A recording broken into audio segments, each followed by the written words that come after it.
अस्सलाम वालेकुम, मेरा नाम है नुमान और आप देख रहे हैं हमारा यूट्यूब चैनल HMN हॉलीडेज़। अगर आप हमारे चैनल पर नए हैं तो हमारे चैनल को सब्सक्राइब करें, बेल आइकन के बटन को प्रेस करें। अगर ये वीडियो पसंद आए तो अपने दोस्तों के साथ शेयर करें और कोई भी आपका सवाल हो तो आप हमें कमेंट कर सकते हैं।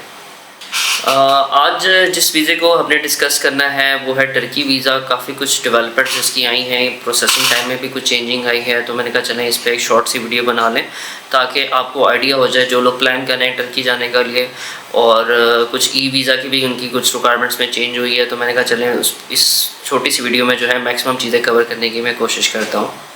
टर्की जो है वो हर किसी का फेवरेट हॉटस्पॉट है। पूरी दुनिया से टूरिस्ट आते हैं वहाँ पे, हर साल लाखों की तादाद में टूरिस्ट आते हैं। पाकिस्तान से बहुत सारे लोग जाते हैं।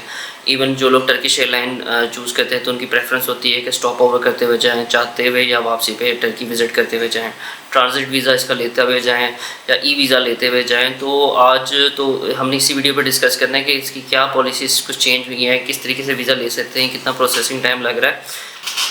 दोस्तों, टर्की जो है वो सबका हॉट फेवरेट कंट्री है। पूरी दुनिया से लाखों की तादाद से लोग जाते हैं टर्की विज़िट करने के लिए, घूमने के लिए, जॉब के पॉइंट ऑफ व्यू से भी।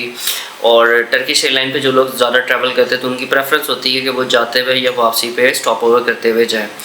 तो पाकिस्तान से भी इसी तरह लोग जो हैं वो बहुत ज़्यादा टर्की विज़िट करते हैं हर साल, चाहे यूरोप जाते हुए करें, चाहे US जाते हुए करें या डायरेक्टली टर्की चले जाएँ। तो उनकी कोशिश ये होती है कि मैक्सिमम टाइम का वीज़ा मिले। तो आज मैं आपको बताता चलूँ कि इसकी वीज़े की क्या रिक्वायरमेंट्स हैं, चेंजिंग इन्होंने क्या की है, एम्बेसी की फ़ीस कितना है, प्रोसेसिंग टाइम कितना लग रहा है और ई वीज़े में क्या इन्होंने सडनली चेंज किया है।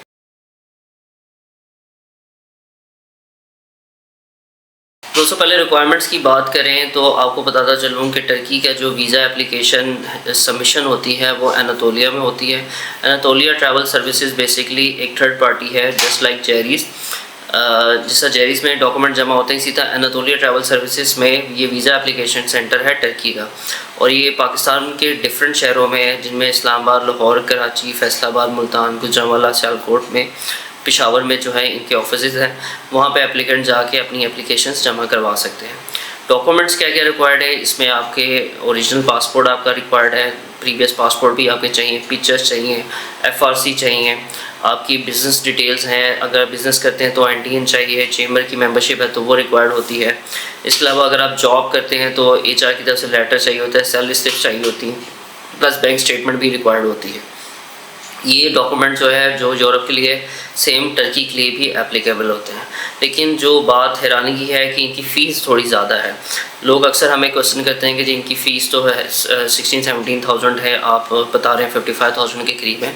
तो एम्बेसी की फ़ीस अभी भी इतनी है, लेकिन जब आप ब्रेकअप की बात करते हैं तो इसमें एनातोलिया की अपनी फ़ीस भी शामिल होती है। ट्रैवल इंश्योरेंस की कॉस्ट जो टर्किश इंश्योरेंस है उसकी कॉस्ट शामिल होती है और एम्बेसी की फ़ीस मिला के अप्रॉक्सीमेटली 54 to 55,000 के करीब जो करंट रेट ऑफ एक्सचेंज चल रहा होता है उसके चार्जेस होते हैं। जबकि इसके मुकाबले में जो ई वीज़ा अगर आप हैं जो लोग लेते हैं तो उनको सिर्फ $61 जो है एम्बेसी की फ़ी पे करनी पड़ती है और उनका ई वीज़ा निकल आता है। लेकिन ये ई वीज़ा सिर्फ उन लोगों को मिलता है जिनके पास USA का, UK का या शेंजन वीज़ा वैलिड हो। उन लोगों के लिए सिर्फ $60 है। और सेकेंड बात, मोस्ट इम्पॉर्टेंट थिंग, कि जिन लोगों के पास पहले शेंजन का 10 दिन का भी वीज़ा होता था, 20 दिन का भी वीज़ा होता था, महीने का वीज़ा होता था, 2 महीने का वीज़ा होता था, वो टर्की का ई वीज़ा ले लेते थे बासानी उनकी वेबसाइट पे जाके। लेकिन रिसेंटली अभी एम्बेसी ने कुछ चेंजिंग की है और वो शर्त ये रखी है कि जिनके पास शेंजन वीज़ा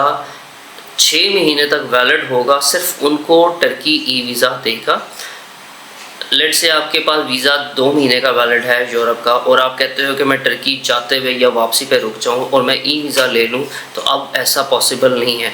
अब ऐसा पॉसिबल तब उसी सूरत में हो सकता है अगर आपका वीज़ा जो है वो मोर देन 6 मंथ वैलिड होगा यूरोप का, फिर आपको टर्की ई वीज़ा देगा। जबकि इसके मुकाबले में UK का और USA का जिनका वीज़ा वैलिड है उनको अभी भी ई वीज़ा नॉर्मली उसी तरीके से मिल रहा है। लेकिन जो यूरोप है, यूरोप में अगर आपके पास मोर देन 6 मंथ का शेंजन वीज़ा वैलिड होगा तो आप टर्की का ई वीज़ा ले सकेंगे। एक और चीज़ मैं आपको बताता चलूँ, जब भी टर्की का आप प्लान करना है तो आप कोशिश करें कि अपनी जो ओरिजिनल डेट्स हैं उसी पे फोकस करें।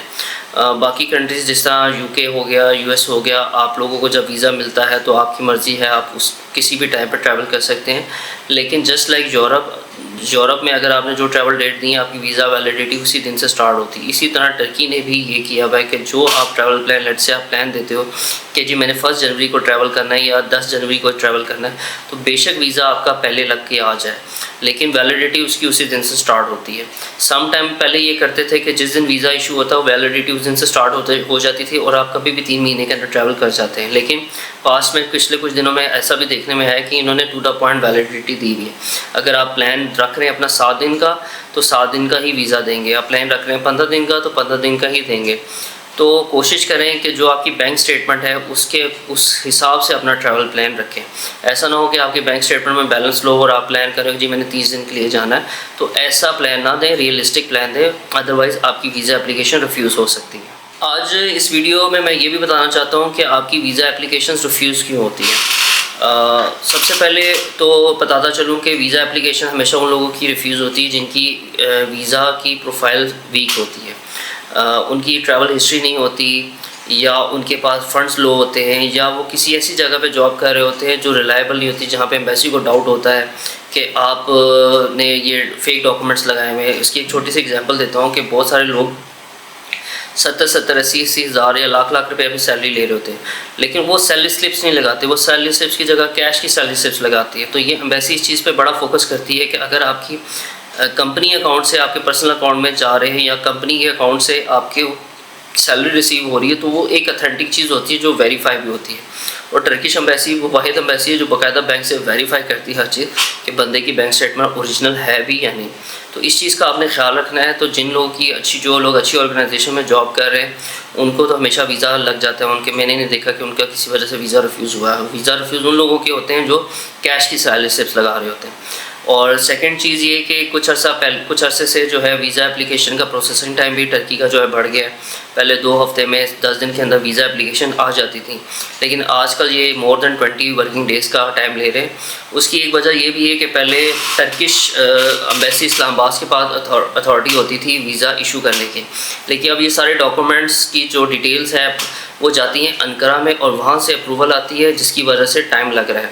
तो जो लोग भी प्लान कर रहे हैं अपना न्यू ईयर पे जाने के लिए, तो आई डोंट थिंक से उनका टाइम पे वीज़ा आएगा। तो जो भी अपना प्लान करें एटलीस्ट महीना 1.5 महीना पहले अपनी वीज़ा एप्लीकेशन की प्रोसेसिंग में डाल दें, ताकि आपका टाइम वेस्ट ना हो और अपना प्लान जो है वो महीने 1.5 महीने पहले प्लान कर लें अगर आप टर्की का प्लान कर रहे हैं। तो कोई भी आपको क्वेश्चंस हो रिगार्डिंग किसी भी वीज़े के हवाले से आप हमें कमेंट कर सकते हैं, या आप डायरेक्टली हमें व्हाट्सएप पे कांटेक्ट कर सकते हैं। हमारा व्हाट्सएप नंबर है 0313212202। एक और चीज़ मैं बताता चलूँ, जो लोग भी हमें व्हाट्सएप पे रब्ता करते हैं वो बाज़ दफ़ा 2 बजे रात 3 बजे भी कॉल्स कर रहे होते हैं, तो उस टाइम पे हम रिस्पॉन्ड नहीं करते। हम वर्किंग आवर्स में मोस्टली रिस्पॉन्ड कर रहे होते हैं। तो जो भी अपना व्हाट्सएप पे हमें डायरेक्ट कॉल करता है तो कोशिश करें कि अपना नाम, शहर का नाम ये मेंशन करें और एक वॉइस नोट पे हमें अपनी प्रोफाइल बता दें कि आप क्या करते हैं, आपका बिज़नेस किस चीज़ का है, ट्रैवल हिस्ट्री क्या है, ताकि जवाब देने में हम आपको जल्द से जल्द आपको जवाब मिल जाए और एक वन गो में हम आपको एक ब्रीफ आंसर दे सकें। जिस तरह आपका टाइम भी कम लगेगा, हमारा टाइम भी कम लगेगा। बहुत सारा ख्याल रखिएगा। अल्लाह हाफिज़।